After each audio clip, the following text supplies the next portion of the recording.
Ito ang bahay namin sa inheritance house. Matagal na itong nabibuild.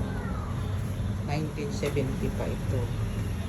Ako ay papunta na sa ibaba. Doon ako maghihintay sa mga customers ko. Ito ang punti kong negosyo. At may abalahan naman ako dito habang nagbakasyon dito sa Pilipinas. Ito ang negosyo kung kunti lang. Tapos mayroon namang bumibili na mga customers sa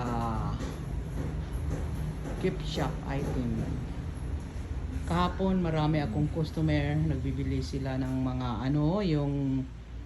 yung mga Ray-Ban, mga bag, at saka ano-anong gusto nilang kailangan sa kanilang sarili.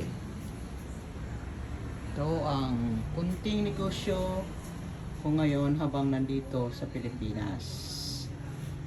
Binabagahe ko ito.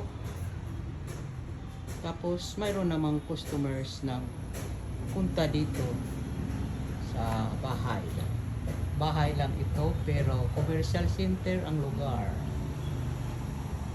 Marami ding magpunta dito kasi matagal na itong na-built up. Pero hindi dito sa downtown ng Asin. So, salamat sa pagsunod ng aking video kung ano ang kabuhayan ko habang nandito ako sa Pilipinas. Thank you for following my channel.